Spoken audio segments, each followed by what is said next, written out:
सारे संकट मिट जाएगा, रोग नहीं कोई छुपाएगा। जय हनुमान जय हनुमान का जो कीर्तन दिल से गाएगा। सिया राम के रस को सुबह शाम पिया करो, सिया राम के रस को सुबह शाम पिया करो।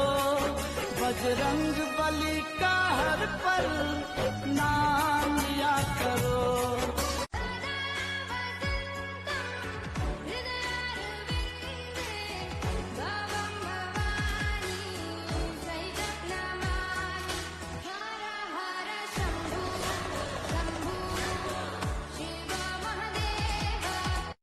हनुमान ने चीर के छाती सबको दर्श कराया।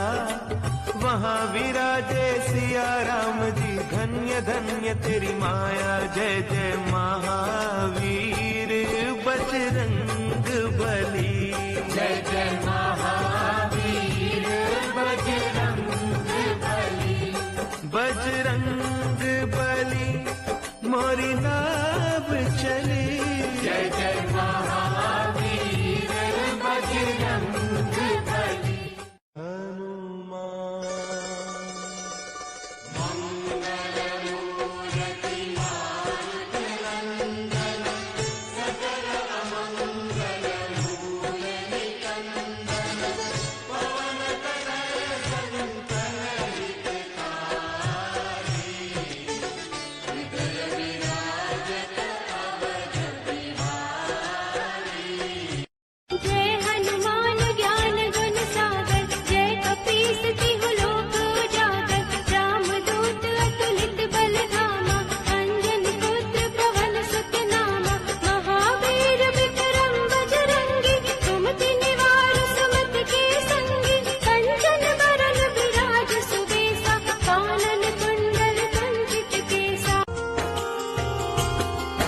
यदि कर्म तेरे पावन है, सभी डूबेगी नहीं तेरी नाव कभी।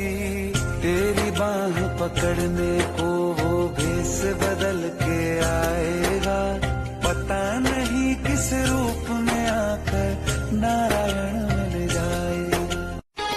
सातों दिन है पावन लेकिन मंगल अति शुभकारी है।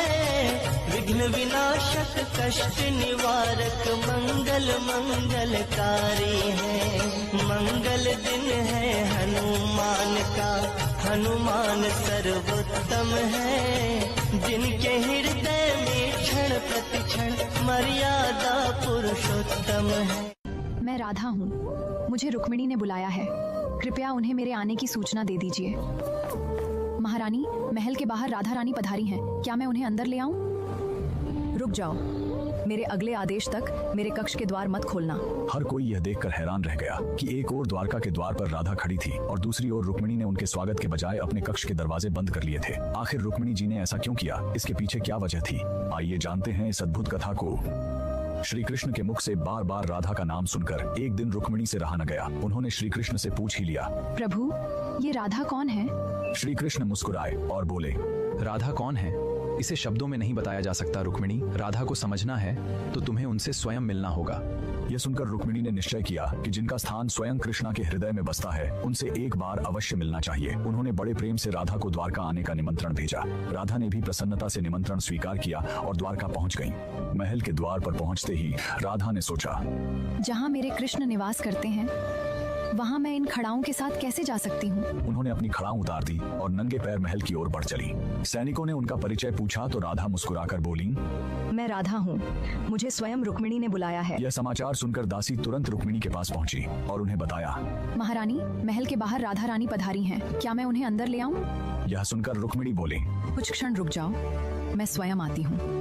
इतना कहकर उन्होंने अपने कक्ष का द्वार बंद कर लिया और दासी से कहा, मेरे अगले आदेश तक मेरे कक्ष के द्वार मत खोलना। रुक्मिणी के मन में विचार आया कि वह कुछ क्षण के लिए राधा को देखकर पता लगाएगी कि उनमें ऐसा क्या है कि कृष्ण हमेशा उनका नाम लेते हैं। रुक्मिणी ने अपने कक्ष की खिड़की खोली और बाहर देखने लगी। उन्होंने देखा कि तेज धूप में राधा नंगे पैर महल के द्वार पर खड़ी हैं। रुक्मिणी ने सोचा, इतनी तपती धरती पर राधा के चरणों को कितनी पीड़ा हो रही होगी। लेकिन अगले ही क्षण वह चौंक गई। राधा के चेहरे पर दर्द का कोई निशान नहीं था, बल्कि उनका चेहरा तो दिव्य प्रकाश की तरह तरह चमक रहा था। तभी राधा की दृष्टि एक मोरपंख पर पड़ी। उसे देखते ही उनके चेहरे पर प्रेममयी मुस्कान आ जाती है और जैसे ही राधा रानी मुस्कुराती है, रुक्मिणी उनकी मुस्कान में पूरी तरह खो जाती है। जिन कुछ क्षणों के लिए वह राधा को देखना चाहती थी, वे क्षण कब घंटों में बदल गए उन्हें पता ही नहीं चला। अचानक उन्हें याद आया कि राधा अभी भी बाहर उनका इंतजार कर रही हैं। वह तुरंत दौड़कर बाहर आई। राधा, मुझे क्षमा करना, आने में देर हो गई। राधा ने केवल मुस्कुराकर उन्हें देखा। रुक्मिणी ने पूरे प्रेम और आदर के साथ राधा का स्वागत किया। उन्होंने स्नेह से राधा को दूध का एक प्याला दिया। दूध बहुत गर्म था, लेकिन रुक्मिणी के प्रेम का मान रखते हुए राधा ने बिना कुछ कहे मुस्कुराकर उसे पी लिया। रात को जब रुक्मिणी कृष्ण के कक्ष में पहुंची तो उनके चरणों पर पड़े छाले और जलने के निशान देखकर स्तब्ध रह गई। तब कृष्ण ने उन्हें बताया कि आज राधा तपती धूप में नंगे पैर खड़ी थी और जो गर्म दूध उन्हें दिया गया था उसकी तपन उनके चरणों तक पहुंच गई है। यह सुनकर रुक्मिणी की आंखें भर आईं। उन्हें समझ आ गया कि राधा और कृष्ण दो शरीर होकर भी एक ही आत्मा है। अगर इस कथा ने आपका हृदय छू लिया हो तो कमेंट में अवश्य लिखें, जय श्री कृष्ण, राधे राधे।